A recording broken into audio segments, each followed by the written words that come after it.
Woo! The Golden Stallion, the man of tomorrow, Savzu, the rated R radio star, not alone for this very special Q&A. And I do mean it. This is quite a special Q&A. Welcome to some new patrons who have come on board in the past few days. A real honor to have you, and I hope you enjoy the content.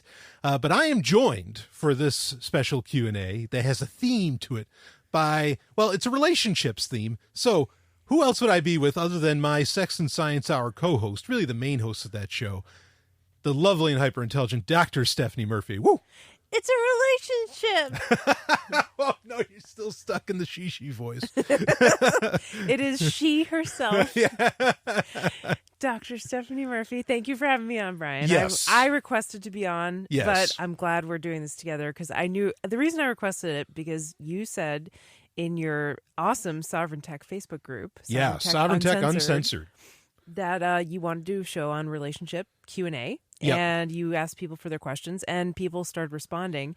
And I said, my only question is, can I be on the show? Because I thought it'd be fun to do together. So here I am. Well, that's true, but that's not the only question you asked. You asked another question, which, do you know what that was? I forget. What did I ask? I have a short attention span, I The guess. question was, here, actually, I'll go right to the post. I'll read it directly.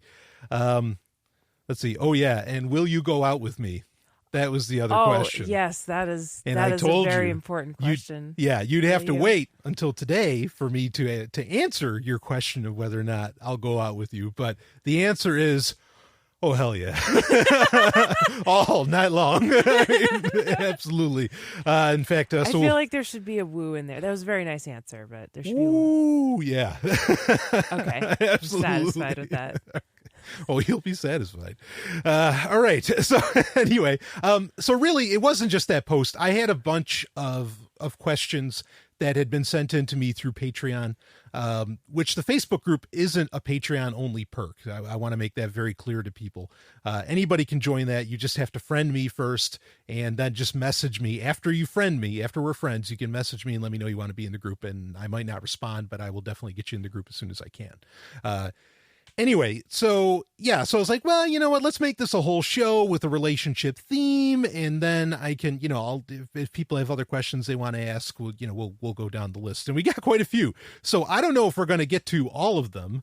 But I'll do my best here. So anyway, let's start off. Actually, I'll start off with some of the ones from the Facebook group I think would be cool.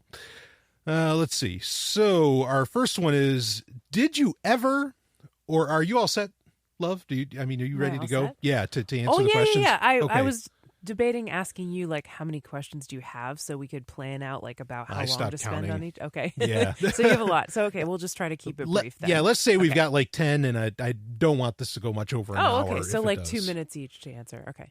Well, more than that.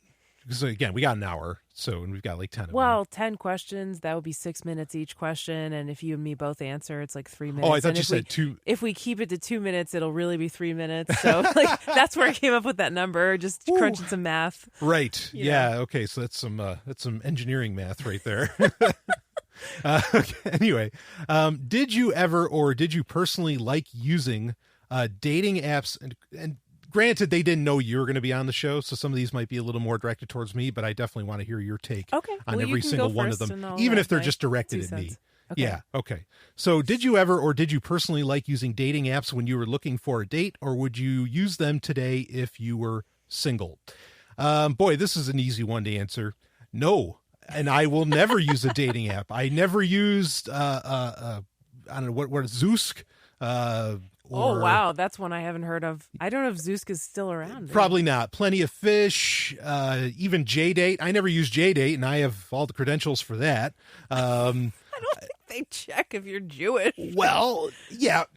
Believe me, the Judar goes off from a couple miles away, okay? And like, you mean the dates check? Yeah. I mean, JDate itself can't check. No, like, right. Verify. Right. But they're going to know if, the Judar is going to go off if something's not right. Yeah. Like well before you even walk into the restaurant. Oh, no. to meet You the should date. be honest about it if you're on JDate. I think Yeah. they have a column that you can check that says like, I'm not Jewish, I'm just looking to date someone who's Jewish or something like that. Right. So anyway, never use that. Never use what are the other big ones that I'm not thinking of? OkCupid. OkCupid. Yep, that's the big one. Tinder, Bumble, yeah. all the new apps. Don't use Grindr, people. Not for Grindr, for guys, yep. I mean, like, I just don't use any of it. I'll never use any of it, and I'll really quick. I'll kind of explain why. So first off, and maybe this will flesh out more as we discuss some of the other questions. Like, I'm not a pursuer. Like, I don't go looking for dates. I never have, single or otherwise.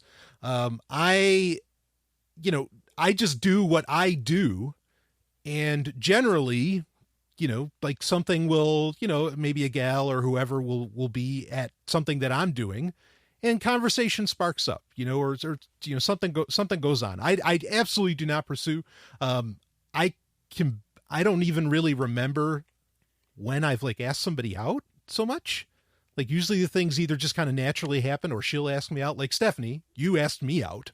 I did. I made the first move. Yeah, I'm not ashamed to admit it. Right. If that makes me unladylike, oh well.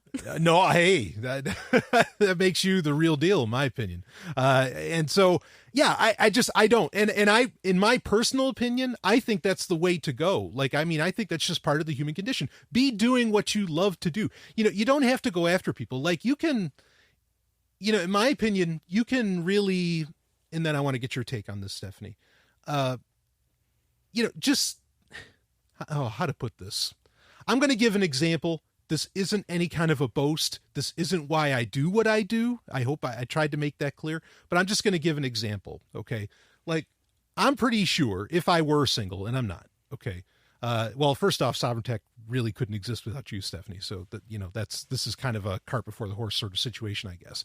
But like, me just doing Sovryn Tech, I think can really, like, it puts me out there in a way where people that are interested can kind of find me. And that's what I'm saying. Just do what you love. Do what you're going to do anyway. You don't need a dating app. You got Sovryn Tech. No, right. I mean, and honestly, if I said on Sovryn Tech that I was single, look, I'm not boasting at all. Not for a second, but I'm pretty sure my media feeds, my messengers and everything, like, there'd be some lit boards. Listen, they're already blowing up now. And listen to this.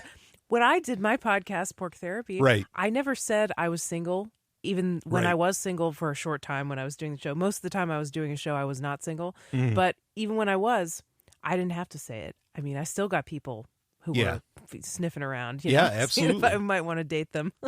Absolutely. Yeah. So, I'm just saying that you can just put yourself out there. Just do. I mean, you don't even have to put yourself out there. Just do what you're doing. Don't get on a dating service. I really, like, I feel like well, first off with Tinder, I really do think that in the future, like, eventually, Tinder's already morphing into not a dating service of any kind, but more of like a hookup one night stand thing, I think. Oh, I think that's fair to say. Yeah. Okay. So, and part of that, I think, comes from the swiping action where, and I don't have a single problem with one night stands. I'm not saying that at all. I'm just saying that, like, it cheapens the notion of human connection, and cheapens the wrong word. It feels like a meat market, doesn't it? It feels like you we feel shouldn't be commodified shopping and for objectified. Humans. Yeah, you shouldn't be shopping for humans, and that's what all these fucking apps and sites feel like to me. Yeah. If you like them, Tinder feels more that way than other dating sites, but yeah, definitely. Yeah, I mean, if listeners, if you like them, rock and roll. I am not going to tell you what to do at all. I am all about human choice, okay? But I'm just saying that to me, it really feels like shopping for humans. It's like something out of Logan's Run. It's not even a new fucking idea. And that was kind of, well, anyway, I won't go into that. But Stephanie, give me your take on these, and then we'll break into some other questions here. Give me your take on, like, what do you think about dating apps? So have I ever used them? Actually, I'm on the opposite side of the coin as you, Brian, because I have used dating apps for my entire dating life. Ever since I started dating. We did not meet through a dating app, by the way. No, we did not. Right. But I've Which used that them. should say something. I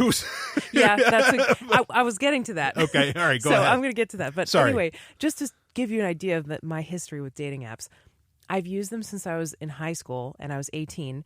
And when I was in high school and I was 18, I would go on, I think Hot or Not was the dating app of du jour of the late 90s, early 2000s. Yep, whenever that I was. seem to remember that. And I would, I would pretend to be older than I was, of course. I would pretend to be 20 or 19 when I was 18. I met a ton of guys on the dating app that I was using or whatever. It wasn't an app during those days because they barely had websites. So it was a website. And Hot or Not started out as almost like Tinder, where you would put up a picture of yourself. Okay. And people would rate you. Are they hot or are they not? And they rate you on a scale of 1 to 10. And then so you could get the validation. But then they added, like, people started putting in their pictures, like, their email address at the bottom so that people could contact them if they thought they were hot.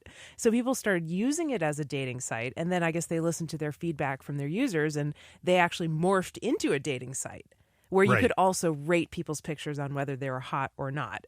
I don't know if that site is still around, but that was the first dating site I ever used or came into contact with. I would also I was subscribed to a bunch of listservs, and some of them were erotic, And I think people would meet each other from those. Like, a lot of people met people in chat rooms in those days and things like that. I never met anybody in real life that I had started an online romance with in a chat room or a listserv, but I knew plenty of people who did. I only met people from Hot or Not that were close to my age. So anyway, I started out on that. And then I think around the same time, the guy who founded OkCupid, Christian, whatever his name is, CIA, right. Before OkCupid, he had a site called The Spark or Spark or something like that. And they had cliff notes to books, like free cliff notes to books that I had to read for high school. So I would go there for the cliff notes, but then they had these like personality quizzes. Yeah. And this was the precursor to OkCupid's dating algorithms, where they ask people questions and then they rate how compatible they are. So I started out taking some of his personality quizzes, which were a lot based on Myers-Briggs and other like psychological research. The guy's a mastermind. And it was funny how accurate they were because they were based on that psychological research. Right. So, and then somehow from there, I found out about OkCupid, got on OkCupid, was on there for a long time. And, I guess met some people on OkCupid. From there, I've been on other dating sites. I think I tried Plenty of Fish for a while, but it was, pretty dead. There weren't that many people. OkCupid and Hot or Not were the biggest ones that had the biggest impact on me. I've tried Tinder, mostly just as a not very serious thing. I've never hooked up with anyone from Tinder. I only look at girls because I like to look at girls, and I literally just sit on the toilet when I'm doing my business and look at pictures of pretty girls. I haven't done that in a long time because I'm not interested right now. But a couple years ago, I tried that just for fun. And sometimes I'd match with people, but it never went anywhere really. I just wasn't taking it very seriously though. But anyway, so I've used a lot of dating apps. My most long-term relationships, my most successful relationships have not been people I met on dating apps. Like, for example, you and I did not meet through a dating app. We met through my podcast when I'm putting myself out there on the internet. Yeah. So is that different though? I mean, you could put yourself out there on the internet on a dating site. And that's like a little bit more direct style of saying, hey, I'm available. I'm looking for dating. I'm not just looking to put out a podcast or whatever. I think it's kind of maybe similar, but I have met a few people on dating sites, and I've also met people in real life who then it turned out like, we met each other, we became friends, and then they said, oh, I wonder like what our match percentage is on OkCupid. Let's compare our profiles. And so that's happened a few times, and it was like a 99% match or something. But are you still with these people? Oh, no. And I was never with them. Oh, okay. They were just like friends, like real life friends who we were both on OkCupid and we could compare our matches. So, that's interesting when that happens. I guess it shows that maybe OkCupid's algorithm is onto something, but also it shows that maybe it's not onto something because I don't have sexual chemistry with those people. It's just friendship, Yeah. and we have a lot in common. That's why we're a 99% match or whatever. Yeah. So I mean, I agree with you. Tinder to me feels like a complete meat market. I think it's ridiculous. The only reason I participated for a little while was just to see curiosity, really, to see what it was all about. I never really intended to meet anybody or hook up with anybody on there. But I had to see what it was like, for science. Sure. And I think there are a lot of people like that on dating sites because there's this idea that if you really take a dating site seriously, then you're desperate or a loser or something like that. Maybe those people go to different dating sites, though. Maybe they go to eHarmony or Match.com right. Yeah, if they're those are the looking other for a two. husband or wife or a long-term relationship. Maybe they're not on OkCupid, they're on eHarmony or Match.com because those are seemingly like the more serious ones that are geared toward conventional relationships leading towards marriage and blah, blah, blah. I know some couples who met on OkCupid and got married and stayed together for a long time. Also, OkCupid seems to be a popular one for polyamorous people who are looking to not just couple up, but more than couples, moresomes or whatever. So I think each dating site has its own personality. For example, OkCupid is great for poly people and also for people who want, like lasting relationships, but maybe are younger. And they're not like looking for marriage necessarily. They just want like a long-term relationship, but they're maybe a little out of the box as people. Match.com and eHarmony, I would say are more geared toward marriage, like finding a marriage mate to start a family with. For gay dating, obviously, there's Grindr for men, and those are more like hookup apps, I think. Yeah. Okay. Well, I mean, so the apps, I want to touch on this quick. The apps, like, I can understand some of the apps because, like, some kinds of love and sexual interaction or relationships, whatever, are not okay. But they're not, above board by societal mores. And so if you need to use a secret app or a site or something like that to be able to engage in it, by all fucking means. Like, I totally understand that aspect of it. I think especially for gay men, because it's like it can be really taboo. Like sometimes when someone's gay, but you don't always feel comfortable asking, you know, and you don't want to miss an opportunity because you didn't ask because you were afraid to, because they're afraid they'd deck you or something. You don't want to get into that situation. I've had some awkward encounters where I thought I had, flirtation or chemistry with a woman, but it turned out she was not, or she said she wasn't, attracted into women or whatever. So anyway, but to get back on track with the original question, I think it's possible to meet partners on dating sites, but you should get clear on what you want, like what you're looking for, and then go to the best dating site for what you're looking for. Yeah. So, for example, if you're a young person who wants maybe a long-term relationship, but isn't like in that marriage box and isn't like looking, married to that idea of the conventional white picket fence kind of thing, go on OkCupid. If you're looking for a hookup, go on Tinder, and you're straight, go on Tinder. Right. If you're looking for a hookup and you're a woman and you want to feel more comfortable, go to Bumble, because only the woman can initiate the conversation or whatever when she matches with a guy. If you're, blah, blah, blah, blah, on down the line, just figure out what dating site would be most likely to meet what you're looking for out of the relationship. Having said that, I don't think you need to get dependent on dating sites because, especially in a rural area like New Hampshire, where we are, the dating pool is smaller. Yeah. And some of the most desirable partners are not even going to be on those dating sites. In fact, most of them aren't. So I think it's totally possible to meet people through other ways. Yeah. So, I mean, one of the big problems is that, like, if you're looking for like rich people or like, the big catch or something like that, if that's kind of the notion like going on here. Like a sugar daddy? Or I don't know, something like that. There are whole other apps that you don't get access to unless you're like a social media maven or you have a certain amount of money or something like that. Oh, are you talking to those elite, like invite only Tinder or whatever? Yeah. Like you can almost I'm still waiting for my invitation. So, So, okay. So like, here's the thing is that, kind of like Hot or Not, like you were describing, all this stuff is just like set to be gamed. To be totally rigged in favor and best person's foot forward, whatever. I don't think you're getting any reality, 9 times out of 10 with this stuff. And that 1 time out of 10 is so precious though. But I think that those are that's so freaking, it's like winning the lottery. It's so rare that it happens. Well, I mean, dating is a numbers game in general. Like, you have to kiss it sounds cliche, but you have to kiss a lot of frogs before you find a prince. And the more people you meet and talk to, the more potential that you'll meet a potential partner. I mean, it's just that. I saw an interesting TED Talk of a mathematician who was single, and she wanted to meet a guy. And she went on dating sites, had no luck, couldn't get any messages. Yeah. And I know, by the way, there's lots of guys out there who believe that any woman who goes on a dating site is just going to get inundated and she's going to get guys all over hounding her. And any man is going to be ignored necessarily and is going to be trying to message the one woman or whatever. But that's not always the case. There are some women who do get ignored on dating sites as well because their profile, they're not like the hottest or whatever, or, their profile isn't the most interesting. But this mathematician, basically, she said, okay, I see that this is a game. I'm going to figure out how to win this game. And she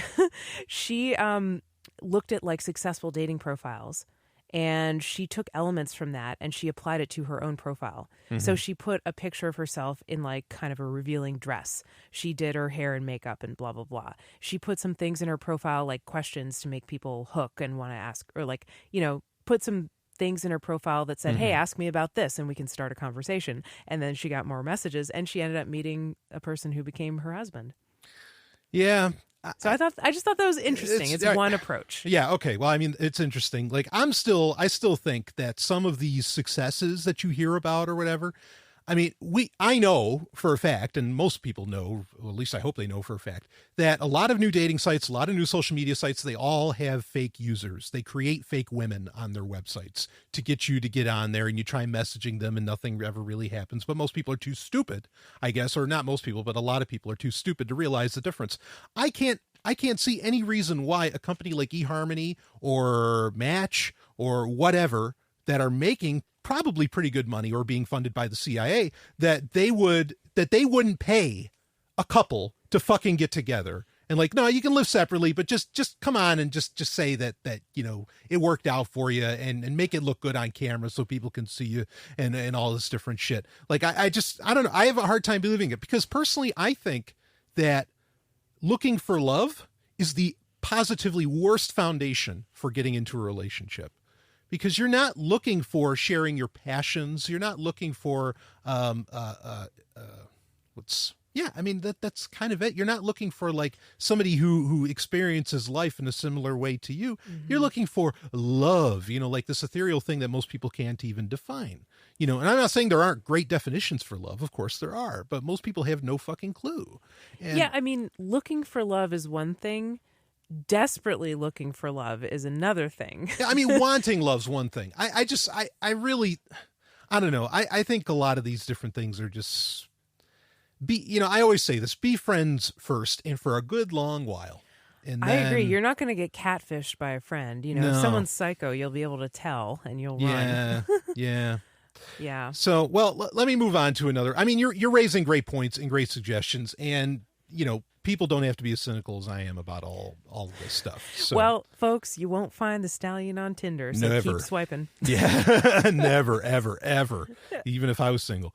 Okay, so let's see. There's kind of a sequel to this. A more broader question I would have is: did you seek out partners in areas you think you would most likely share your interests, or did you go to random places? Again, I don't really seek. I just do what I'm doing. But that said, yeah, I think this is kind of a winning combination. I think that if you are going to, and we've talked about this on Sex and Science Hour many times, and I've brought it up on Sovryn Tech here and there. It's a shame that like the bookstore is kind of dying, kind of. It's sort of coming back, I guess, and that's cool because a passion for reading is something to build on top of. At least you have something to talk about the following week, maybe the next chapter in the book or something like that to keep the conversation going. It's beautiful. The gym, another wonderful place to find somebody, and you're both really into fitness and everything. I mean, that's great. Though at the same time, you don't want to just like be hounding women at bookstores and at the gym. And at the gym. And at the grocery store. They're there to fucking work and out. At the library. Right. Or they're there to shop or something like that. You don't want to do that. But I mean, there's events, there's things that can happen that I think, could help put all that kind of stuff, together or whatever. CrossFit. I know that some people feel that can get kind of cultish, but I mean, I think that's got to be an amazing place to meet partners and all that, because you got that fun, friendly, well, sometimes not so friendly, but you're supposed to be friendly competition kind of going on. I mean, lots of nice things that create avenues. Oh yeah, that's a turn on, definitely. Yeah. So I mean, what do you think? To that, like, Is this person? Do you think they're asking like what your tips are for meeting a partner? Yeah, I guess, which, I mean, I already gave. Just do what you do, and if no one's coming around doing what you're doing, get another hobby. I'm not saying you get rid of the one you have. Don't change who you are. I'm just saying pick up another hobby. If no one's coming around doing what you're doing, look within and look at yourself and try to think of things that you might be turning off potential partners. No. I mean, that's not entirely fair. Like if you are in some part of Iowa, like some, wild farmland of Iowa, which geolocation is certainly another issue too, right? But, and you're really into chess. Like, I'm not surprised other people aren't into chess there. However, they might be into tractor racing or something. So I don't know, pick up that hobby. You know what I mean? But don't do it for kind of love's sake. Do it for something just because you kind of want to just get out there. Yeah, just to see what happens without any expectations. I guess, guess, yeah. No offense to Iowans, so at all. Captain Kirk's could have easily said New Hampshire. Yeah. So anyway, next question. Okay, yeah. So we'll move on from that. So here's a funny one. I met my girlfriend when. All right. So first off, let me say this is from Jim Jesus of the Lulberts. So I met my girlfriend when I was out getting groceries at an Asian food market. We were the only two people who weren't Asian. I asked her if she's ever tried the pre-steamed mussels, and she smiled and talked about noodles for an hour. I got her number and we went on a few dates. On the third date, I thought things were going nowhere before she asked me if I wanted to come inside for coffee. She let me in and we hung out in her kitchen, talking and kissing for a while before heading back to her room. In the morning, I started getting paranoid about how much she liked me. She asked me if I wanted breakfast, so I knew there was some hope. Quote, I'm just going to have Reese's, but I can cook you something if you want, end quote. And I said, quote, candy for breakfast, end quote. She was like, no, Reese's Puff cereal. It's the cereal with the peanut butter and chocolatey taste you can eat for breakfast, end quote. I was like, quote, whoa, it's Reese's for breakfast, end quote. I think he just wanted me to read the story, but no, there is a question at the end. This is complete bullshit. It's funny bullshit, yeah, but it's funny. Bullshit. We've been inseparable since. Yeah, right. I read this ahead of Jim. time and laugh emoticon. What's her name? Handria? Yeah. Right. Yeah. My question is, should I date a statist? Bravo, sir. Bravo. Yeah. So anyway, great story. Okay, so do you think the question is serious? Should you date a statist? No. Well, maybe it is, but I want to run with it. Do you want to take it first, or should I? Yeah, sure. I'll go first. Okay. I would generalize that question to, should you date someone who you have a value clash with, or there's something that's important to you that you don't line up on? Mm-hmm. And I would say go with your gut. Go with your gut instinct, because your gut is your brain actually integrating a lot of complex information and spitting out an answer that we call intuition, but it's really it's very reasoned. Yeah. And there's a lot of factors that come into it. So anyway, I would say it is possible to have friendships and romantic relationships with people who have a significant difference in an important thing to you. Sometimes they come around to your point of view. Sometimes you come around to their point of view as the relationship continues. Sometimes nobody comes around to anybody's point of view, but you have understanding and you have compassion for each other. You can see where each other is coming from, and you're able to have a functional relationship and maybe even just interesting discussions about it, despite the difference, And sometimes you find out through talking about it with them that you just can't. You have trouble communicating about this, and it's a harbinger of other difficulties communicating. So I would say, yeah, I mean, you may not always want to rule somebody out just because they have a difference of opinion with you, but it depends on how important that difference of opinion is, and it depends on whether you can talk about it and communicate about it. Yeah, I mean, and statist is such a nebulous term. Like, it's really, really, like, I mean... What does he mean by that? Yeah, so, because here's some options. Someone who eats Reese's Puffs for breakfast? Yeah, the Puffs. Those puff pieces.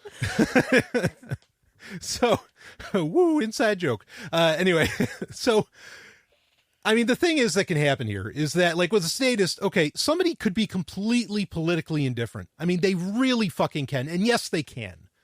Okay. Like, it's okay if they just don't fucking care. Like, in fact, they're almost doing it right. You know, if they don't, you know, because there's people who say, no, they're either against the government or they're for it. And it's like, no, you really can just not give a shit, you know, in my opinion. You can be indifferent, sure. Yeah, yeah. And so most people start out that way because they're like, well, I don't fucking care. This doesn't really affect me. Right, you know, or like they feel they have no control over it. Yeah, so, or, you know, no say in the matter, I guess. So, you know, if somebody's politically indifferent, you know, why? I don't think that should get in the way of you dating them or anything like that. Sure. I mean, hell, after a fashion, they're halfway there, you know, to being an anarchist. Exactly. So, you know, but then also there's anarchists, people who I talk to, you know, women that I would talk to who straight up call themselves anarchists, but then they want to do political action. Mm-hmm. Now, I mean, by my hard definition, I would say, well, you're a fucking statist, you know, and I love these people. I mean, I think they're wonderful human beings, just amazing, you know, beautiful human beings. I'm not saying that. Okay. But, you know, I'm just saying by my hard definition, no, that technically makes you a statist. And that's a problem, or that would be a problem under this question. Right. But no, I wouldn't begrudge that, whatsoever. So, I mean, and I'm talking some big name people that people may not realize fully support, you know, like state action and everything. Mm-hmm. Mm-hmm. Now, if they're like an abashed statist, like if they're just like, oh yeah, no, government good, blah, blah, blah. Honestly, there's a bit of a, it's tough what you want to call it. I mean, like there's a bit of a philosophy, ideology that is almost more important to me than anarchism. Not exactly, but almost. I think they're kissing cousins. I think they're part and parcel, maybe even. But like if they're a hedonist, you know, like if they are all about the pursuit of happiness and like, you know, like happiness being kind of, you know, the core of their existence, and they're about having a good time and all these different things, I can get along with them far easier than I can get along with most libertarians. I can get along with them far easier than I get along with, honestly, most anarchists. I mean, by a long shot. Like I can easily think of a ton of full-on statist people that are far easier, far more enjoyable to spend time with. Maybe not date so much, but certainly I wouldn't date these other people than, you know, people that I even like, that I might catch at Porkfest, frankly. Sure. You know, to give maybe an extreme. So yeah. There's more to life than libertarianism. Yep. Or anarchism. Absolutely. And capism. Absolutely. So my answer is, should you date a statist? I mean, you can, you know, I mean, that's that, like, I think there's things that there's more to it than that. You know, there's more to life than that. I think you have to make the choice based on your gut feeling. Your best, you know, you use your best judgment. Mm-hmm. So I'm not going to say yay or nay.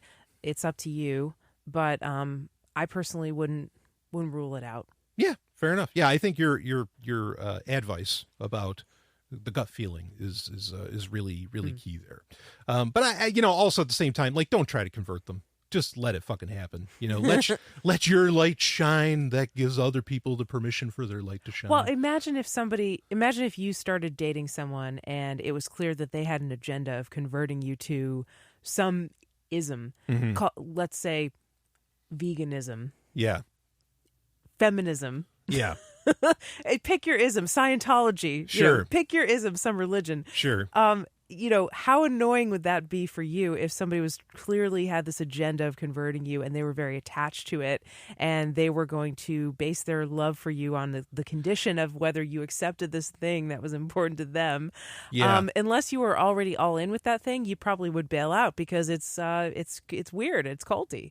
Well, you're raising a good a point that needs to be made. And that is, now, if you, the person who is going to date the statist, let's say, if your business, if your livelihood, how you earn your money, how you make a living, relies upon anarchism, libertarianism, like, you know, and exists within those ideas and worlds. Mm-hmm.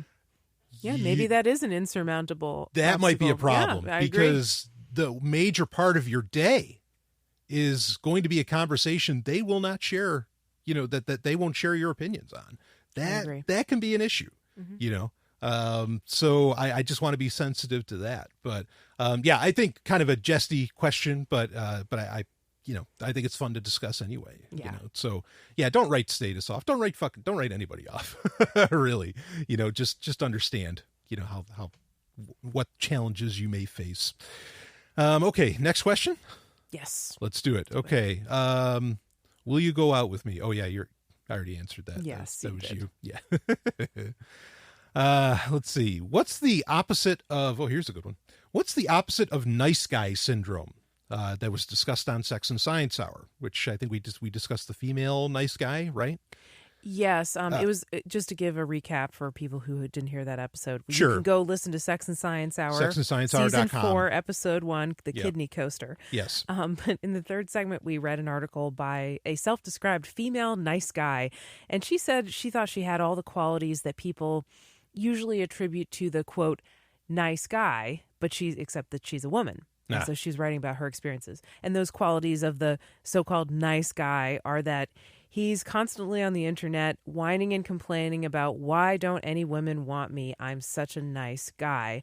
Those bitches, they only want a asshole guy who treats them like shit, and they don't realize how nice I am, and they're just a bunch of fat cunts, and I don't want to date them anyway. Yeah. But I'm such a nice guy. Yeah. So you see that he's not really a nice guy. He just feels that he's entitled to female attention, and he's constantly complaining when he doesn't get it. And that's not actually nice, because he's not respecting the preferences of the women that he wishes to date. He's not hearing their no. Right. So let me read on more with the question, even though the question's already asked, what's the opposite of that? He says, by that, I don't mean douchebag, meaning the opposite of nice guy. He doesn't mean douchebag. Like, what's the opposite? He doesn't mean an asshole. Yeah, he means what's the winning syndrome as compared to nice guy syndrome. Like what's the type? I'll read more. I mean the guy or gal who has low self-esteem, but is always told something along the lines of, oh, actually, this is different than I thought it was going to be. Okay. But is always told something along the lines of, quote, you're great, and any insert preferred gender pronoun here would be lucky to go out with you, end quote, but just never seems to meet anyone who wants to actually date them. Is there a name for this? Hopefully this makes sense.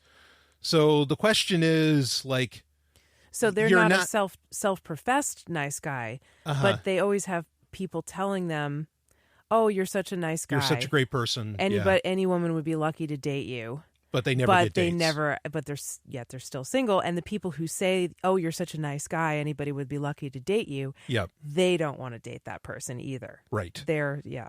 So what do you call that? Like, I mean, does that have a name? You would have a better answer to this than I think. I don't think it has a name. I would say maybe it's a variation of the nice guy.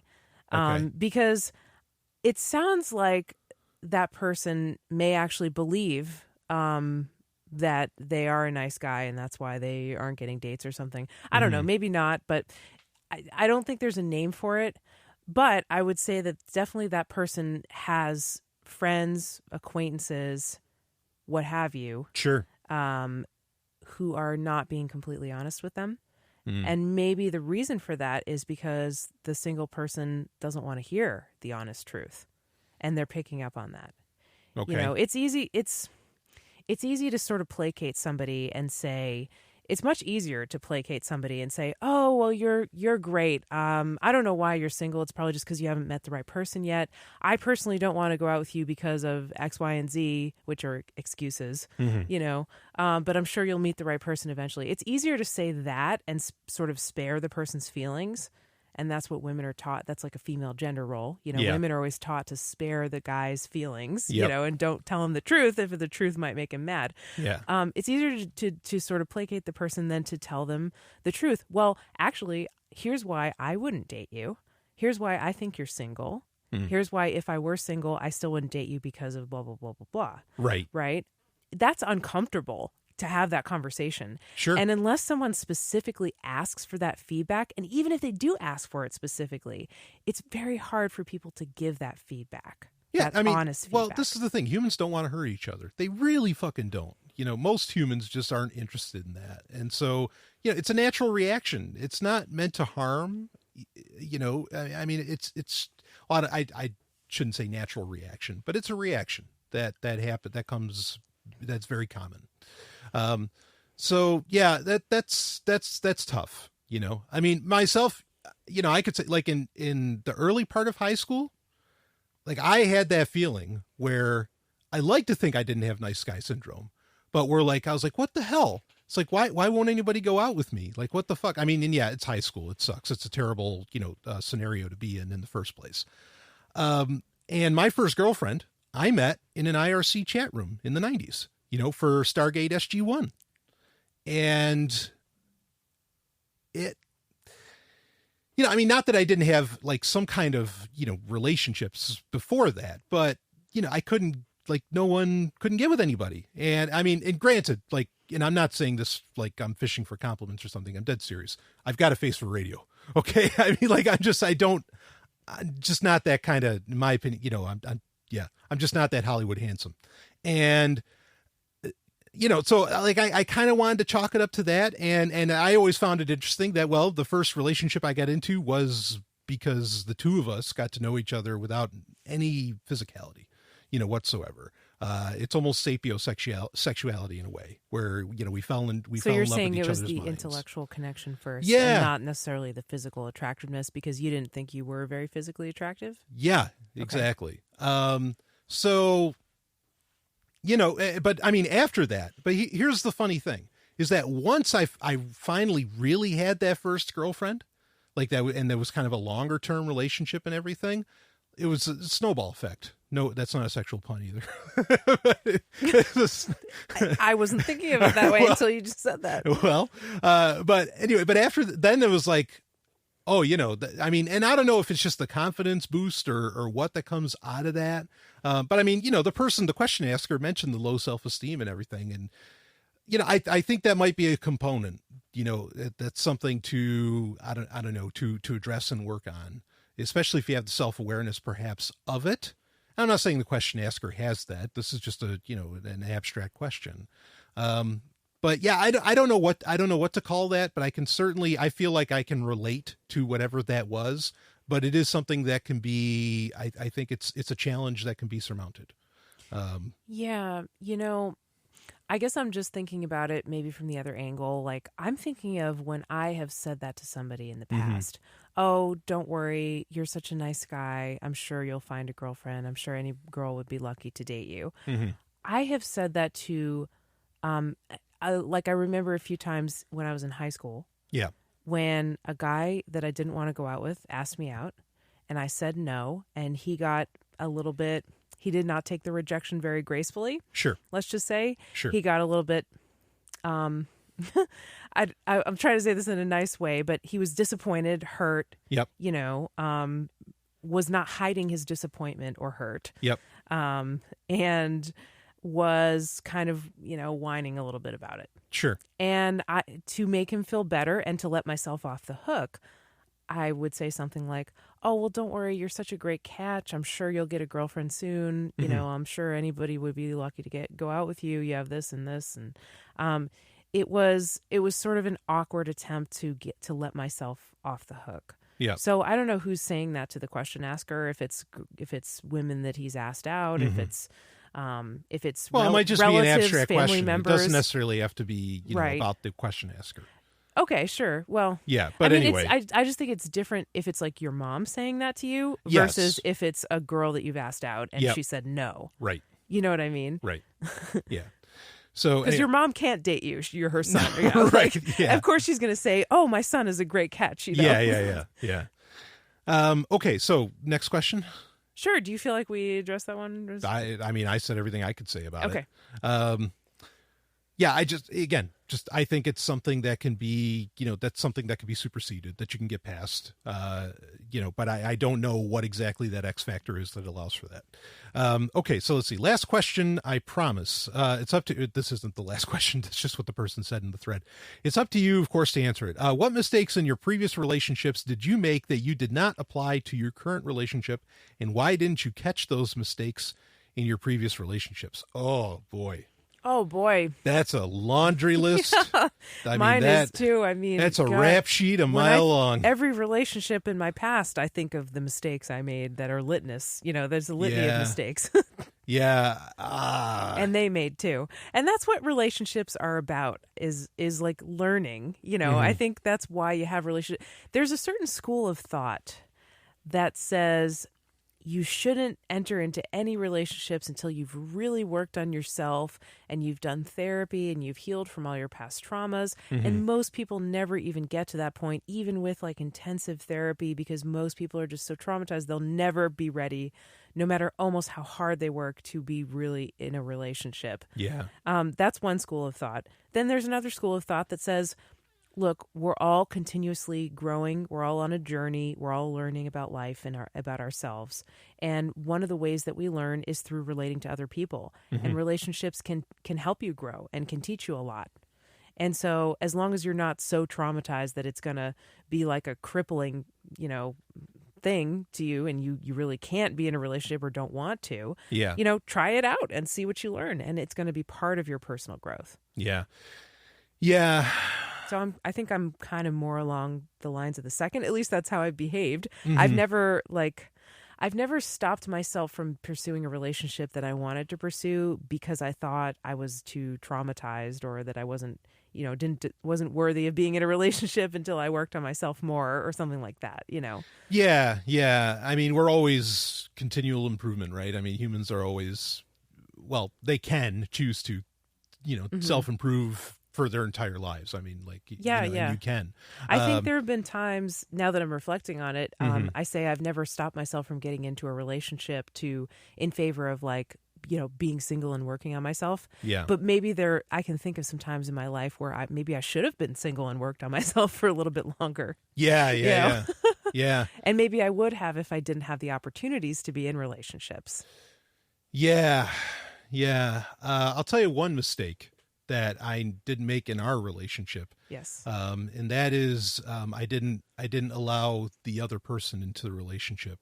That being Jesus Christ, who, which I always think is funny because you had a polyamorous triad with Jesus. Well, this is the funny thing. Every Christian is a fucking polyamorous. I mean, they're poly, every single one of them, because Christ is in that bedroom, baby.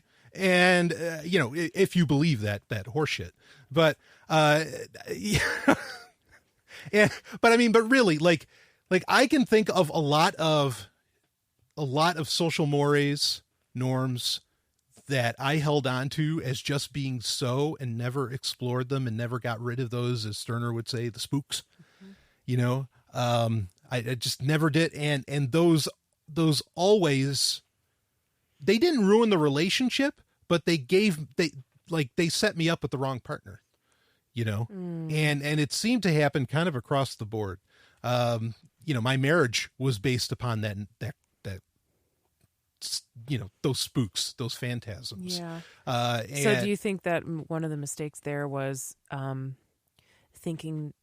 questioning the idea that, just every relationship should be marching towards marriage, and that's like the pinnacle, and that's where every real relationship is going? Yeah, that's one to get rid of. I mean, and this kind of speaks to what I was talking about earlier. Like, a lot of people think, no, you get married and you have children, and that's what you do, and that's what you do. Yep. Right.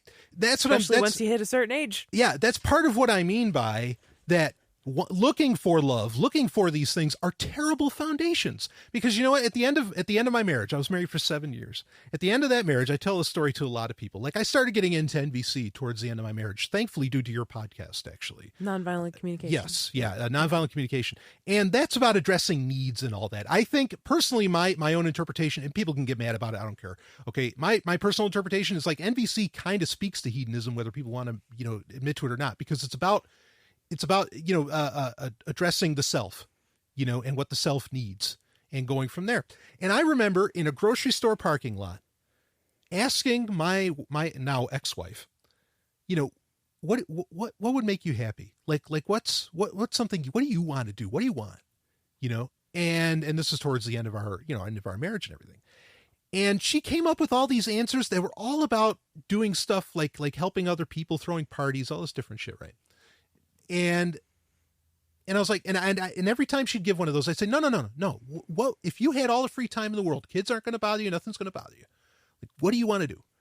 She broke down in tears. She couldn't answer that question because she had no idea. She had no clue what her own passions were. She had no clue who she was. And that's such an important question to be able to ask. What do you want? I mean, it's a huge question to ask. Yeah. And to be with somebody who doesn't lose their identity when they get into a relationship, and that keeps their sense of individuality and their own values and needs and interests and goals and dreams and everything like that. Yeah. I mean, because and that's something that I'll never allow to not be a part of any relationship in the future. I need to know, because how I define love, one of those great definitions of love actually comes from Robert Heinlein, which Heinlein's kind of touch and go. There's great things he says, there's terrible things he says.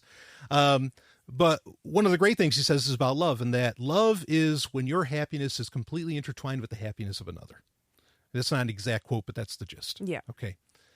And so I need to know somebody that I want to, that I'm falling in love with, or, that I'm feeling an appreciation for, something like that. I need to know what makes them happy. And you and I had these conversations just as friends. Like, I remember them at a gas station in the back of, my, the back of my Ford Expedition. I mean, I remember having these conversations, and they were powerful conversations. And what was amazing, you answered them so well, and so easily too, which was fucking amazing. Like, that was such a stark contrast from what I was just describing, like with my ex-wife, right? And so that's the thing that, that was a mistake that I made. And that all came down to, I was merely operating off that, oh yeah, this is just what you do. You get married, you have kids. Or, you get married with somebody maybe that already has kids, which was the situation with me. I don't have any biological children. Mm-hmm. So yeah. But that's a mistake I'll never make again. And I find myself appreciating I don't want to say love, not that strong a word, but when I appreciate other individuals is as I'm discovering what makes them happy. It's so cool. But again, most people aren't given permission to even think about their own self-serving happiness, not selfish, not, happiness that comes at the expense of others, but self-serving. Okay. And that's such a key point. So anyway, do you have anything you want to add on that? Otherwise we can go on to other questions. Yeah, no, well, that was beautiful, Brian. And, thanks. I love that awareness that you're showing about, the awareness that you have about what you want out of life and what living life on your own terms means, and the awareness that you want your ideal partner to have. Yeah.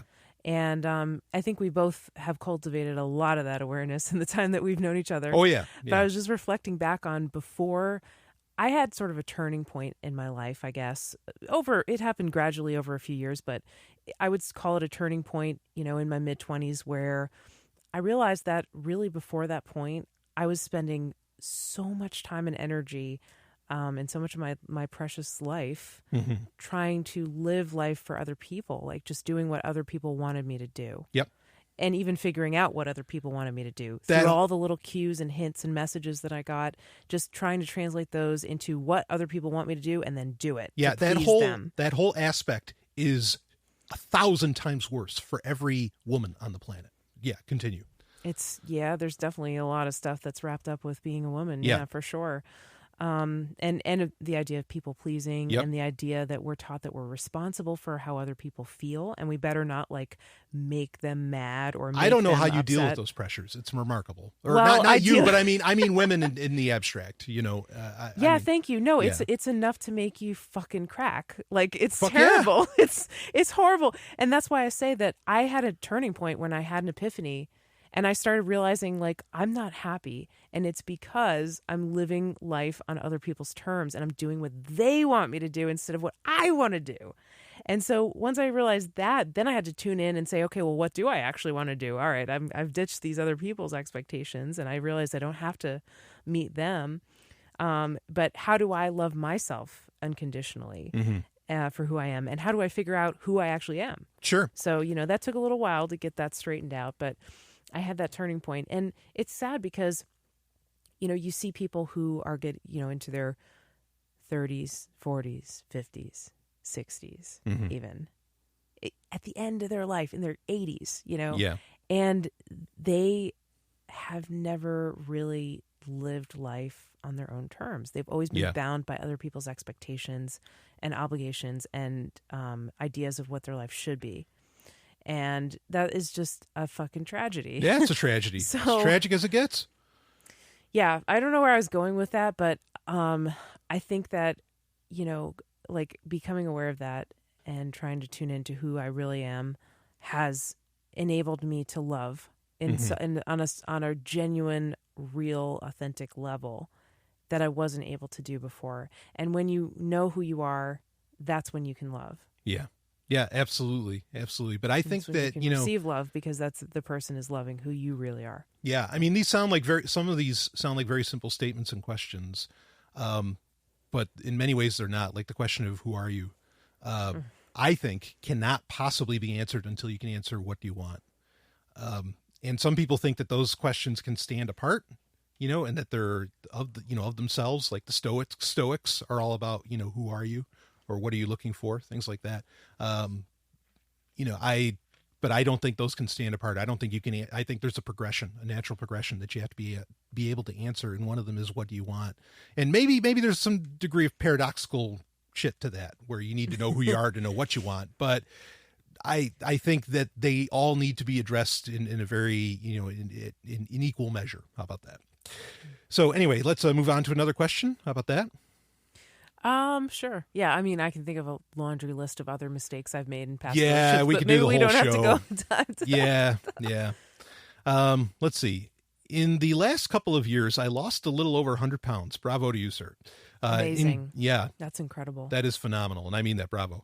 In January, the doctor added testosterone therapy and put me on the brain diet. Since then, my drive is diminished. Where we were at least... I can say that I know that this person's married. So where we were at least 4 to 5 times a week, I think you mean stooping 4 or 5 times a week. We're at around 2 times a week. We'll have been married 20 years in July. Most would say, so what? Still more than most, quote unquote. Wondering if testosterone can decrease sex drive. The ability is still there, just not as obsessed. It could be pushing 50 years old, could be fucked up childhood shit pushing its way in. Don't know. If better for Sash, I understand. Stephanie, I think you have to take this one. Like, you'd know far better than I. Okay. So the question basically is, like, is testosterone, can that kill sex drive? I think that's the basic gist here. Yeah. Okay. So let me just restate the question real quick. Sure. Because I read it before and I was trying to understand it too. So sure. The person recently had a weight loss. It's a man. He had a weight loss of 100 pounds. Yep. His doctor gave him testosterone replacement therapy. Okay. And put him on a diet, the brain diet. I don't know what the brain diet is. I'm not sure either, but it sounds like testosterone's a big deal. So, yeah. Mm-hmm. He experienced a drop in his sex drive from wanting to have sex 5 times a week down to 2. Yep. And is concerned about that and is wondering if the testosterone is actually making things worse in the sex drive department. And it's not like he's completely lost his sex drive or that he can't get a boner. It's that it's just diminished from what it used to be. I assume before he lost the weight. Sure. So, I mean, just to preface this is not medical advice. I'm just brainstorming here. Yes. I have a little background in medicine and biology and stuff, but I'm not your doctor and I'm not a medical doctor. So, right. Just take it with a grain of salt, but maybe ideas could come about from this. So I think... hormone replacement therapy is really tricky. Mm-hmm. You would think that, okay, testosterone is the hormone that regulates sex drive to a large extent. One of the hormones, but certainly one of the main ones. Testosterone is known for making people horny, at least when they first start it. Yep. And some other side effects like increased muscle mass and so forth. Sure. Body hair, that kind of thing, makes you manly. Woo!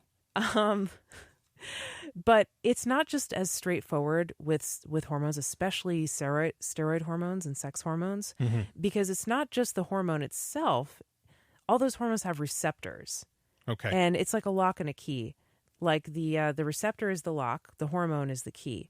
You can put the key in the lock, but then the lock itself actually causes all kinds of other effects downstream. Sure. And sometimes when we flood the body with a hormone like testosterone, our body actually makes less of the receptors. Nah. So think of it like we put a bunch of keys out there to maybe unlock 100 potential locks. But once we flood it with 500 keys, our body makes it now 5 locks. Right.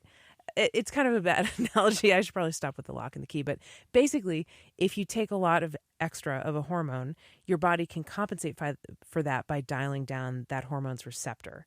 And then the effects of that hormone will be less. Right. Because the receptor is the thing that carries out the effects. Yeah, it's exactly. Yeah, it's a tolerance. Okay. So you can develop a tolerance to testosterone. And most of our hormones, when our bodies make them, they get released in not like a steady state fashion. It's not like your balls are chunking out testosterone at the same level every day. They pump it out in bursts in the morning. So you might get a big blob of testosterone released at 4 a.m. every day, and then nothing for the rest of the day until the next morning at 4 o'clock. So your levels are fluctuating in your blood all the time. Right. And whereas when you get an injection of testosterone, you have a plateaued level all day. It's the same. It's not like that burst in the morning and then nothing for the rest of the day. So your body sees that plateau and it's like, this is weird. And it does something like downregulate the receptors. Yeah. So yes, testosterone therapy could actually be causing your body to downregulate those receptors and to get rid of the receptors, and which would decrease sex drive at the end of the day. Sex drive at the end of the day. Okay. Exactly. I think that answers that question. That's entirely possible. I mean, there's potentially a bunch of other factors. I'm just going to put this out there that we're finding out a lot about, gut bacteria, right, being so important, and that maybe this diet that you're on, the mind diet or the brain diet, which I tried to look into that, and all I could find really was the mind diet, which is talking about drinking like a glass of wine a day and some other stuff. So I don't know that any of that should affect mind diet. Yeah, I don't know if any of that should affect gut bacteria, but I mean, it's something to, again, this is not any diet or a major weight loss will affect your gut bacteria. Yeah. Right. So taking a probiotic of some kind, what do you think, Dr. Stephanie Murphy? Yeah. Not that we're giving medical advice. Right. I think that's a great idea to add a probiotic. Okay. That could balance things out. Another thing that may affect your sex drive is leptin levels. Leptin is a hormone that's produced by your fat. By your fat cells. And when your fat cells are full and stretching and you have a lot of body fat, you produce more leptin. And leptin actually tells your body to produce sex hormones like testosterone, estrogen, and so forth. Okay. That's why when someone is starving, their leptin levels go down, and then like women will stop cycling, getting menstruating, right? Because they're survival mode. Yeah, they're going into survival mode. Yeah. Exactly. They're saying the body is starving right now. It's not a good time to make a reproductive cycle because you're not going to be able to support a baby on this low body fat. Yeah. So leptin is correlated with sex drive. So a major weight loss can decrease your leptin levels, and it can decrease your sex drive as well. Sure. Okay, so I think that's got that one. Let's go on. I have two more. One more thing I want to say about that real quick. Go ahead. Yep. I know that the emailer kind of mentioned it in the question, but 2 times a week, I believe, is the number that I've heard is average for long-term married couples. Yes. No, I do know that as well. Yeah. I mean, you used to be a bit above the average, and now you've kudos, dropped down 4 to 5, the baby. Rock and roll. Yeah, that's awesome. Yeah. I mean, that's really fun. Yeah. Having sex all the time. I mean, as long as you and your partner are on the same page about it. Yeah. And that's always an issue in long-term relationships. Even if you start out on the same page with your desire for sex or frequency of sex, there can be times where one person has a health problem, and then suddenly their desire is very different than the other person's. And so what do you do if you're monogamous? How do you handle that? Even if you're not monogamous, how do you handle it? So I think it's important to keep it in perspective that maybe this is below your personal normal or baseline, but for everybody else out there, it's pretty average. Sure. Yeah, no, fair enough. Great point to bring up. So, okay, let's get into, I have 2 more. Let's at least get to this one. We'll see because we're already over an hour, and I didn't want to go too much over that. Let's see. Can you address the bad and often contradictory advice given to single people? So it's like 1A, 1B, 2A, 2B here, the way that this is broken down. Oh, these are the contradictions given to single people. Okay, right. I love this question. All right, so here's 1A. Don't settle for less than what you deserve. But then 1B. Stop having standards. Yeah, there you go. So we've got like 5 of these, so I want to be quick with them. But, okay. But yeah, so don't settle for less than what you deserve, but then stop having standards. What do you say to that, Stephanie? Okay, so don't settle for less than what you deserve is like don't compromise your standards, Yep. and then loosen your standards is direct contradiction to that. Yeah. I agree. That is a contradiction. Yep. That's dumb. Yes. I think like in these contradictions, yes, they are contradictions, but we can maybe reconcile them. Like maybe they each apply in certain contexts. So, well, I think there's degrees, and I think that's kind of the real answer. But yes, please continue. Yeah. Yeah. Right. I mean, there's people who believe, oh my God, I'm going to end up old and alone. And so they marry someone who really they know deep down in their heart isn't right for them. Sure. Or maybe they're like 90% matched and aligned, but then there's like this 10% difference that's always going to be a nagging question of like, can we really work with this? You know, and then sometimes those relationships don't work out. And so that person, when they're divorced, will say, I shouldn't have settled. You shouldn't settle.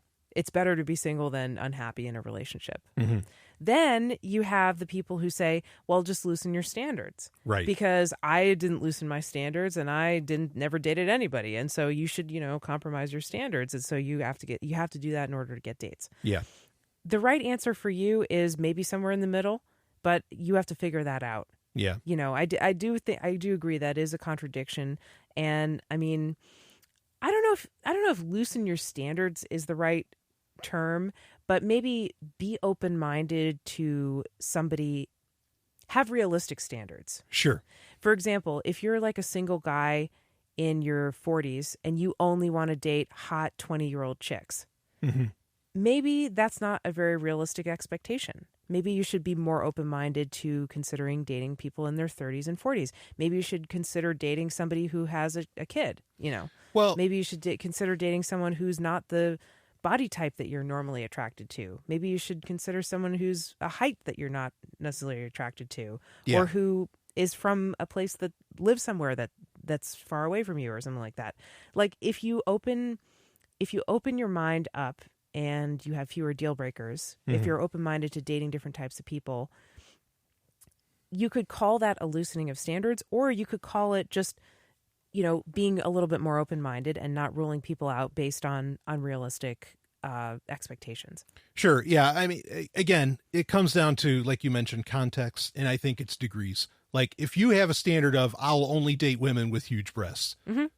Okay. Yeah. Loosen that standard up a bit, Jack. Like get rid of that one. Sure. Okay. I mean, so again, it's usually I think those terms are used in different contexts. I agree they're contradictory, but often context is really, really everything here. I mean, there are points where, go ahead and, like you can bend things a bit here and there, and who knows what wonderful things. I mean, because part of the joy of bending then is it what's a standard? Like you kind of have to define that. It's so weird, but I mean, you can find out that you love something that you would have never known if you just stuck to your rigid code of what a woman or a guy should be. Absolutely. And I mean, Brian, you are not, I love your look. mm-hmm. I think you're very attractive and sexy. Thank you. But, I don't normally, agree, but thank you. Well, I think so. But, before we got together, before I fell in love with you, mm-hmm. I wouldn't have looked at a bald man. Right. Yeah, I would have never pictured myself dating a bald man. Sure. It sounds kind of superficial, but I like guys with hair, sure. generally. Fair, yeah. So, I mean, I'm glad I didn't let that be a deal breaker for us because I would have missed out on a wonderful relationship. Well, thank you. Same thing with women. Like I've had, some women that I wasn't attracted to at first mm-hmm. because of their gender presentation or their body type or mm-hmm. their height or whatever. And, I wasn't attracted to them at first, but then as I got to know them, the attraction developed when I wouldn't have expected it to because I got to know them and they were a fantastic person. Yeah, and then you really come to love the differences, I think. And yeah. You come to really enjoy it. Like it almost strengthens, I mm-hmm. think, the bond or the relationship or the attraction, whatever. So, yeah, I mean, I think that if you're single because you are the 50-year-old guy who is expecting a chick who's right out of high school, beautiful, blonde, blue-eyed, wants to have your babies, and is a virgin, mm-hmm. then the 1B would apply. You got to be more flexible on what your criteria are for a partner, because if you keep those criteria in place, good luck finding a partner, right? Yeah. If you are the person who is in an abusive relationship because you think, oh, well, I don't want to be alone, even though my partner treats me like shit, it's, at least I'm not alone, then 1A would apply, where you shouldn't settle. Yeah. Just because you're afraid of being alone. Well, I love the old Oscar Wilde quote of, I only have one taste, the best. And that's so yeah, that's it. And the best can mean a lot of things. Yeah. Anyway. Okay. So let's go to the next one. Okay. Because I was just going to say, like, we had kind of a long discussion on that number one. But yes. I think for all of these contradictions, the context is going to apply. Which one applies depends on why the person's single in the first place. Maybe not, because the next one I don't think that'll be true. But largely, you're right. I think you're absolutely right that, yes, context matters in every statement. It matters in everything. So 2A, you need to be more aggressive and ask out every woman you see. 2B, stop looking for someone and the woman of your dreams will magically appear. All right, I'm going to take this one off the top. That's a contradiction, yeah. Yeah, so I would never say 2A. I would never say be more aggressive. I would never say I would never ever recommend that. Mm-hmm. I agree that you hear these two different styles. I don't know that they're a contradiction, because I don't think the person who agrees with 2B to stop looking for someone would ever say 2A in the same breath, mm-hmm. or ever, because I would never ever say I just wouldn't. I'd never say 2A. Yeah. I mean, especially if it's a guy asking, being aggressive towards a gal. Look, my personal opinion, the last thing women need in this world is another guy talking to them.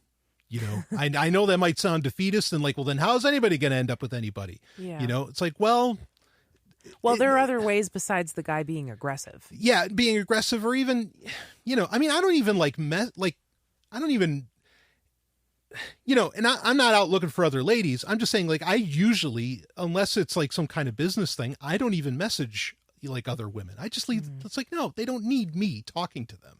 If they want to message me, they can message me, and I'm happy to talk. And actually, when I message, part of that because you don't want to be vying for their attention or chasing after them, or being being respectful, because I've seen it my whole life how fucking wolfish men are. Yeah. I mean, like, it's so many men are, not all. It's so bad. Like, if people acted, I'm a very peaceful guy. I don't know if I would have grown up to be that peaceful person. Like, if I had to deal with the incessant hounding, mm-hmm. That so many women have to deal with, it's horrible. I really agree with you, and I think you and I are very similar on our feelings on this. Mm-hmm. I don't like it when men are aggressive and try to talk to me or try to hit on me. I'm a very calm, relaxed, laissez-faire kind of person. Yeah. Live and let live. I don't like it when people aggressively pursue me or hit on me or come after me. Yeah. Especially when I'm not interested in them, because usually they don't care whether you're interested. They just want to pursue. Yeah. And you're the same way. You don't pursue women. You let me make the first move on you, which I think is great. And we're aligned on that. Now, I will say that I don't speak for all women. Sure, I don't speak for all dudes. I know for a fact, I've heard them say, there are some women, maybe they tend to be the ones that are a little more traditional gender roles. Mm-hmm. There are some women who love aggressive men, who love a man who is assertive and knows what he wants and wants to ask her out and takes the lead and asks her out. And I'm not one of those women, but they are out there. And the tricky part is knowing who they are, Yeah, but I think even just my interpretation, because I've encountered, and I can only speak from my own experience. I'm not speaking about all women, and I'm not mansplaining, or should I even say that? I'm just saying that, like, I've encountered those types, and I think if you just have the feature set that they're looking for, they almost take every action you do as what they're looking for. Oh, that you can do no wrong. So basically, if you're a hot guy who they think is attractive, whatever the feature set is, right. It might not even be conventionally hot or something. But if they're looking for that manly or something like that, like, if you just have the attributes, whatever that ends up being, it doesn't necessarily mean having to be conventionally attractive or something. Like, so many things that you do will be seen as almost like, I've heard them describe it as a mating call. Even. I mean, look, I'm not saying I agree with it or any of that kind of stuff. I'm just saying that, like, I don't like 2A. I still don't buy into 2A. I think that you can always be 2B, as in stop looking, which that's kind of, well, is it not Schadenfreude? What's the term I'm looking for? It's apropos that it's 2B, which is you stop looking for someone and the woman of your dreams will magically appear. Just be 2B. Get it? Oh, right. I don't think anybody magically appears. You know, I don't believe in that kind of crap. But there's something to, I don't know. I could go on forever about that one because there's something to intentionality. There's something to a lot of other things. Yeah. Anyway, I'm not sure. Oh, something I was going to mention, you know, like on the offhand chance that say I do message a woman, you know, without them like messaging me first or something like that. I almost always say, you do not have to respond to this. Like I make it super fucking clear that I am not expecting anything from you. I just want you to know such and such, or I just wanted to share this with you or something like that. And I expect nothing in return. And I think that can be, you know, a really, really huge thing where that's where you are reaching out, but you're not being aggressive. And I find generally people appreciate that. And about 100% of the time I get a response anyway, even though I really don't need one. It's not some kind of trick. I genuinely don't need a response. I just want you to know how I'm feeling. Yeah, I agree too. Like there's a middle ground between being completely passive, right, and just waiting for a woman to walk up to you and make the first move or whatever. Yeah. And being super aggressive and saying, I'm picking you up at 8. You better be ready. I'll yeah, be exactly. there. You know what I mean? Exactly. Like there's a middle ground. There is a flirtation. There's a way to put out feelers and see if she's giving you signals of interest. And if she is, you give a little stronger signal and then see if she returns that. And then you do a little dance to see if you're interested in each other. And then you go, you know, maybe make plans for a date. There's a different, like that's the middle ground. You know, you can indicate that you're interested in someone and you want to spend time with them in a non-pressuring way and in a way that's not aggressive and that doesn't make them feel uncomfortable, but makes it also clear what your intentions are. Yeah. Yeah, absolutely. I agree with that. So, all right, let's move on. Let's try and get these last couple in, and then I think we'll wrap it up. Let's see. Number 3, no one will love you as long as you struggle with self-esteem issues. Now, there's no 3A or 3B here. It's just that, like, straight up. Ooh. What do you think?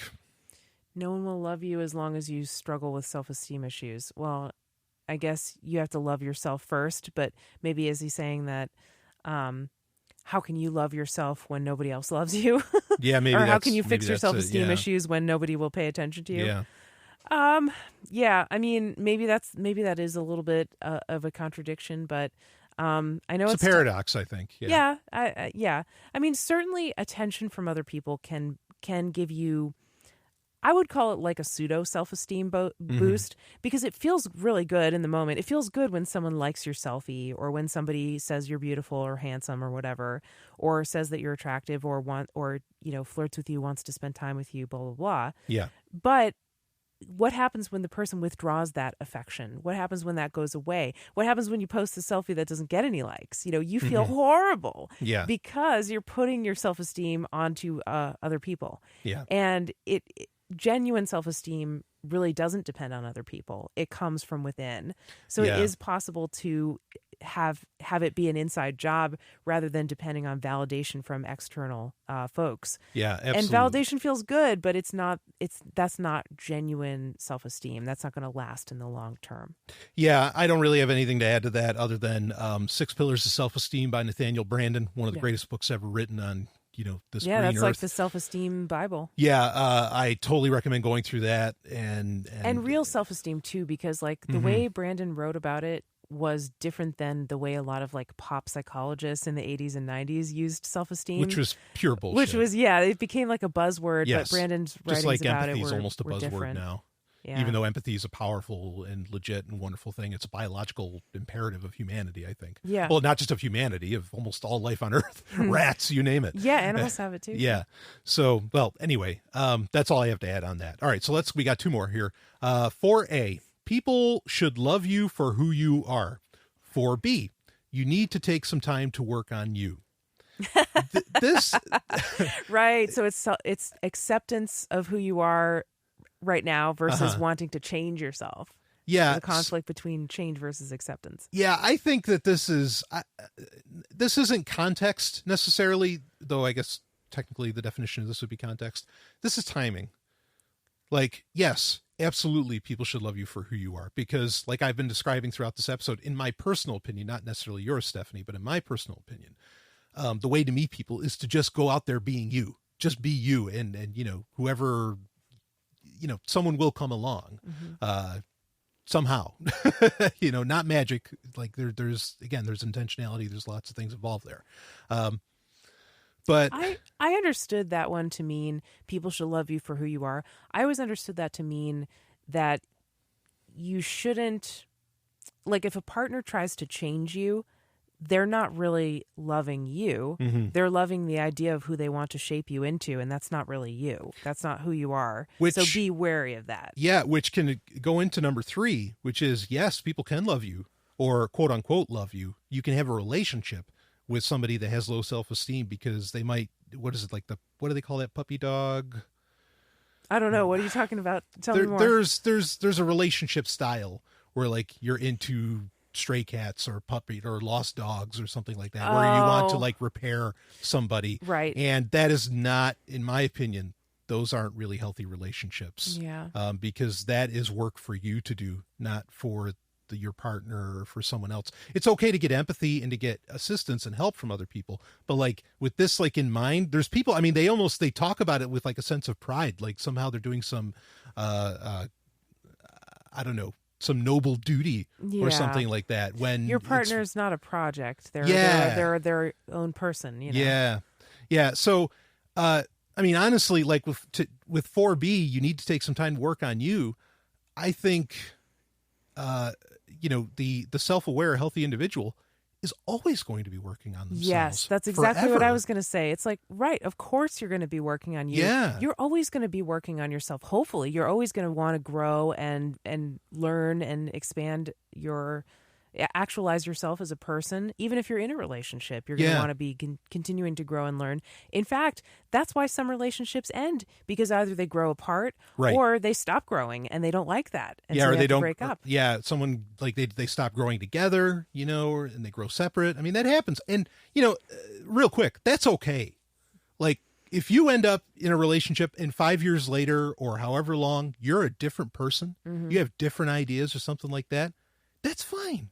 Like there's not, that's not like something wrong, and you should be able to, in my opinion, leave a relationship, if that's kind of the case. Yeah. Well, that's why we get the conventional wisdom of like, basically don't get married too early, because a lot of people in their 20s or you could just stop that at you can get don't rid get of the married. too early part. But well, marriage makes it harder to leave a relationship, right? So, or don't have kids too soon because you might want to leave that relationship or whatever. It's a long commitment, and it's hard to make a lifelong commitment when you're in your 20s and you don't maybe have a lot of life experience, or you still have a lot of personal growing left to do, and you may not even know that you have personal growing left to do, but you do.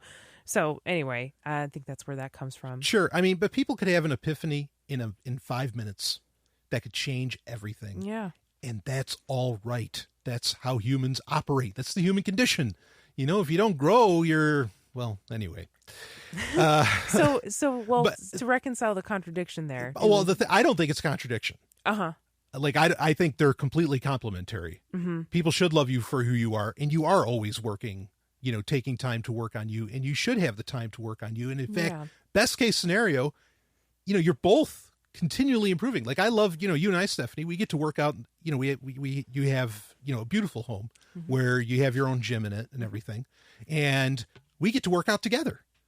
That's the best. I love that. That's often the favorite part of my day. Right. So we're taking time to work on ourselves, and we're doing different workouts, different styles, the whole thing. I mean, we even have, in ways, we have different goals. I mean, you're not looking to be, a strong man or power lifter or anything like that, right? Or a monster, well, I mean, maybe, No, I'm not looking to be a power lifter. I am looking to be strong, but not like to win any competitions or anything. I'm not looking to win competitions, but I am looking to be a pretty monstrous fellow, and but so, what do I always tell you? I always tell you, no matter if you're feeling like you're putting on weight, or if you're feeling like you've lost weight or whatever, I always say to you, I love your body no matter what. Every time I've never seen you and said I'm not attracted to you or I don't love you. Yeah. You know, And I know that. And the feeling is absolutely shared and totally mutual. Even though our bodies haven't looked exactly the same the whole time we've been together, No, we accept each fluctuated. other for where we're at Absolutely. at that moment, and we love each other, and we don't want to change each other, but we also accept that we may want to change ourselves, and we'll still love each other. Yeah, damn right. We intend to still love each other, even if we change. Absolutely. So anyway, so I don't think it's a contradiction. I think they're part and parcel. Just I think if people think it's a contradiction, it's because the social norms of today don't allow you really to like think in a self-serving fashion or a self-centered somewhat fashion. And I don't mean that in a harmful way, to where, you take the time to work on you, and you do all that. It's like, no, you should always be, one flesh, right? Like the Bible says, or some kind of crap like that. Anyway. All right, let's get to the last one, then we'll wrap this up because we're going to be on an hour and a half here. I had one other question, but we can save that for next time. 5A, men aren't supposed to discuss emotions publicly. 5B, you need to have emotions and not be an emotionless robot. All right, I'm going to take this one from the top. I totally get what's being described here.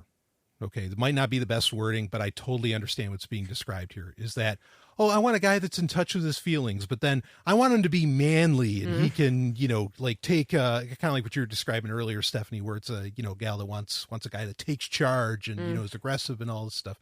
And there would be like a third part to this or like a middle ground to this would be, guys, the only emotion they're allowed to have is anger. That's certainly talk about a social norm, social more. I mean, it's really there. So this is a real problem that yes, many men are shamed for having or for showing off, deep seated emotions. I don't think, I agree. I don't think this, I think this is a contradiction. I don't think it's explicit advice given to single people. Right. However, I do think it is implicitly conveyed through social messages and social norms. Yes. Yeah. Yeah, absolutely. So this is in my opinion, and this is going to sound like kind of a manly trope, but this is one you have to power through. Be emotional. Like, do not bottle that shit up. Like go ahead, let your emotions out, speak from your heart and all of this, even if it sounds ridiculous or crazy or cheesy or something like this, go ahead and look, if someone can't accept your emotions, why the fuck would you want to spend the rest of your life with them? I mean, because otherwise, if you do 5B, you need to have emotions and not be an emotionless robot or something, or you need, if you bottle this stuff up or you just try to be a man and you'd never cry and I mean, I cry. Fuck, I cry all the time. But if you bottle, I mean, you're playing a trick on somebody because they're never really falling in love with who you are and what you think and what you feel. And look, this is just a part where you say, society, fuck you. Get the fuck out of here. Because I mean, and that's, in the conventional sense, even that's the manliest thing you can fucking do is tell society to fuck off, because you feel these things. I mean, really feel these things. I don't care what the conventional wisdom on it. And if you don't get a gal because of it, none of it was worth your time. And this goes both ways because women are also, they have their own emotional roles that they are that's societally enforced to play. So this isn't just a guy thing by no means. Or transgender people or people, Z's, people that don't fit into labels at all. You need to fit into some kind of role. You need to have this emotional subset. This is what you're allowed to put on display and all this. Fuck all of it. Fuck all of it. And anybody that can't accept it, just, you really are better off alone. In my opinion, you are absolutely better off alone. There's nothing wrong with being single either. I think that should be laid out. I should have said that much earlier. In my opinion, I should have said that much earlier in this show, but, anyway, what do you got, Stephanie? Do you need me to reread them or? No, I mean, it's the contradiction between you should have feelings and not be a emotionless robot, but you shouldn't express those feelings, and you should you should be, I don't know, men shouldn't express feelings, basically. Mm-hmm. I think that everybody has feelings regardless of what degree we express them to. Yeah. And maybe you don't always express all of your feelings, especially when you're starting out a new relationship, to someone that you're dating. Maybe you lean on your friends for some emotional support, or your therapist, instead of completely Great point. expressing every feeling to the person you're dating. Because you can potentially, with being emotional like that early on in a relationship, you are putting an undue burden on somebody. You can freak someone out. Yeah, Sure. yeah. You can get scared. They can get scared. But I mean, it is undue. They've only been in your life however long. Mm-hmm. This is one of the reasons that I say be a friend for like a year first. I mean, that there's a bunch of reasons why that's a great idea. But anyway, continue. I'm sorry. Yeah, no, I mean, people, when they're first getting into a relationship, if you're obviously bringing a lot of emotional baggage to the table, Mm-hmm. they may get scared, and they may decide it's easier to just cut their losses and run and not want to be in a relationship with you. Sure. For example, if you, let's say you had a spouse or partner die, Mm-hmm. and then you're starting to date again, Mm-hmm. People always struggle with this. Like, when do they tell the person they're dating that their last partner passed away? Yeah. In an unexpected way or whatever, and they're still dealing with that. I mean, obviously, if you're ready to date, you're I guess you're to a certain degree ready, but you're still feeling it out, right? Yeah. You have to date to know if you're ready to date. So Yeah. it's an experiment to a certain extent. And so, some people, when they hear that, they might say, well, I don't want to date her or him. They're just fucked up from their partners dying, or they're fucked up because they just got divorced or whatever. Yeah. And, so that's their choice to make if they want to exit the relationship at that point. But, if you have the emotional support of other people, like friends or a therapist, or both, then you can spread out that burden a little bit. You can not just rely on one person that you're dating or newly dating for support. Yeah. Yeah. A therapist, big part of this. Mm-hmm. And I wholeheartedly recommend, make sure you get a good therapist, of course, but definitely a helpful thing. I want to, with emotions, I'm not saying that there's a right or wrong way to express emotions, but we do have another little problem in society. I do think there is authenticity and a lack of authenticity. Okay. And that's what I'm going to address here, is that I think we have so many memes, and I don't mean dank memes. I don't mean memes on Facebook. I mean societal memes, like movies, ideas, quotes. Everybody, Luke, I am your father. Everybody fucking knows what that means. A lot of these other things. I think we have a lot of notions that aren't authentically ours of what expressing emotions look like. And I think when people see you expressing emotions in ways that they've heard on TV, or that they've read in a book, or that they saw in a movie, or that they've heard, or that has become a cliche, right? That does not come off as authentic, and a person will think that you're like, you're not being very real with them in your expression of emotions, and so I think when you want to express your emotions, like really get in touch with what's you and what you're really feeling, like really know about that. And all that's part of that self-work. Because I mean, me personally, like if somebody's, being emotional or something, if they start saying something like, that's within the social conscious, like I'll immediately I'll roll my eyes. I really will, Can you give me an example? Here's a real world example. Yeah. So my, a brother-in-law of mine, he, my wife's husband, my sister's husband. Okay. Okay. One time he and my sister had a huge fight, and he was talking to me about it. And he said, what am I supposed to say, Brian?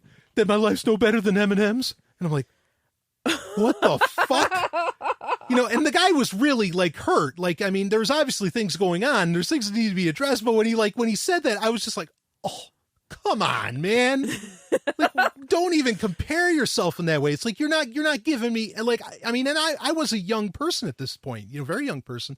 Like, but I knew, like, you're not giving me anything real. I don't know what to address. Like, what do you want me to talk about you like your life's 8 Mile? Like, what the fuck, And so that's what I mean, is that be really authentic, like really get in touch with your emotions and make sure that you can express them authentically.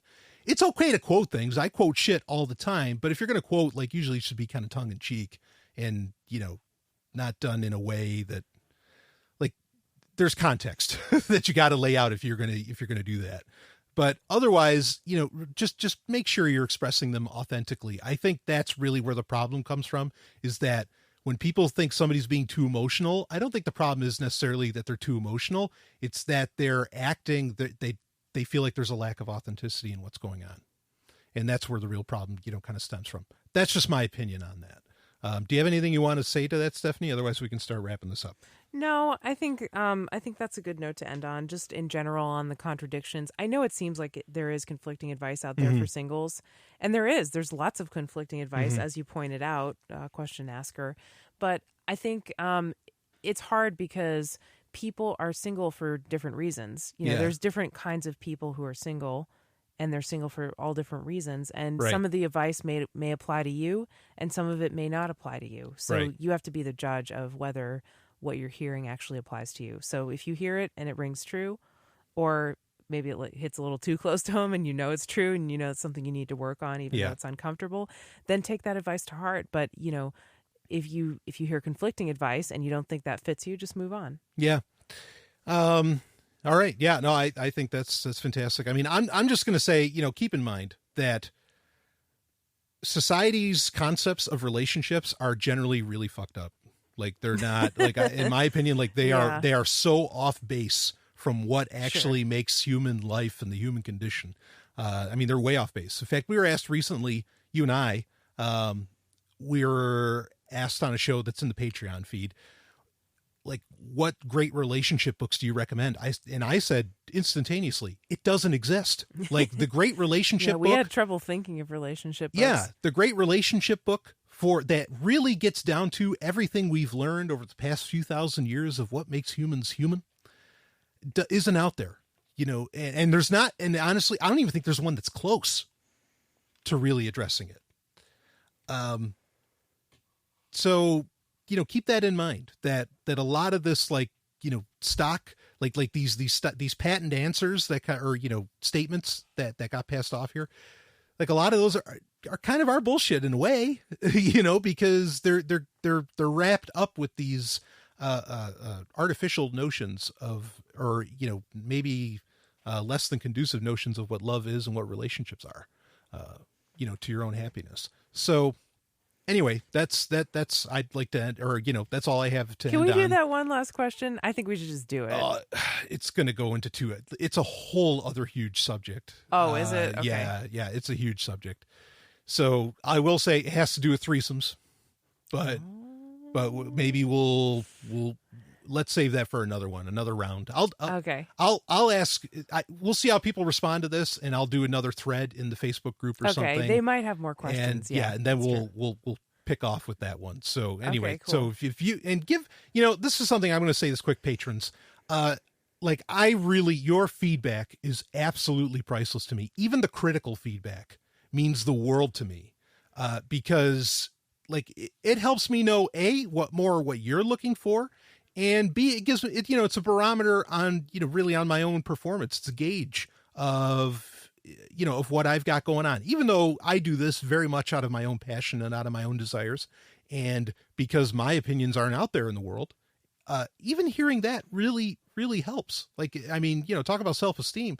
Like, I don't need the external validation, but I do enjoy hearing that people recognize, or that what I'm feeling inside is accurate. That, yes, my opinions aren't being heard. And when somebody says, that myself and Stephanie are saying things they just don't hear anywhere else. And we've gotten that feedback even very recently. Yeah, for more than once we've gotten. Yeah. That is so helpful and precious and priceless. Thank you. So please don't hesitate. Let us know what you think of this. Give us your thoughts on it. And I'm not asking, it's not some bullshit YouTube thing where I'm just doing this to get metrics or something. You can send it to me in the most private way that no one will ever know that you ever sent me that feedback. That's how I get most of mine. Do that. I hate that when the YouTube people are like, well, but you tell me, what did you think of the movie? Let me know in the comments below. Like that YouTuber gives a fucking shit about what you think about some movie or something. Yeah, exactly. Pull or click, give me a thumbs up or something. It's like, it's such nonsense. No, I really want to know, and it really means a lot to me. And I feel, a genuine, reaction. I don't even like to use the word connection anymore. I think talk about a buzzword. I feel a real reaction with people, a positive one, and it's wonderful. So do send the feedback. And if you want me to share something with Stephanie, of course, if you want to use the channels that I provide, I always let Stephanie in on this stuff. So, anyway, Stephanie, thank you so much. I think what you had to say was positively invaluable. Oh, thanks, Brian. And there were questions. For having me on. This was really fun. Yeah, I mean, there were questions in there I could not have answered. I just straight up could not have answered, and you stepped right up to the plate and made it happen. So I appreciate that. Yay. Everyone, again, patrons, thank you so much for making this kind of content possible. It's from viewers like you. That's what makes this all work. Anyway. We got another Sex and Science Hour coming out this week. Oh yeah. Sex and Science Hour is back. Yeah, and there will be a regular Q&A coming out on Wednesday that I will be doing. I already have it all lined up. A lot of great big questions this week. And then there will be a regular Sovryn Tech coming out, and maybe some other content as well. So, I'll see you on the other side. Oh, real quick, if they want to find Stephanie, smvoice.info. That's how you get your hookup with Stephanie. So, yeah. Or that's how if you want to hire me for a voiceover. If you just want to listen to my free podcast, sexandsciencehour.com. Right on. All right. Brian's on it too. Woo! I'll see you on the other side.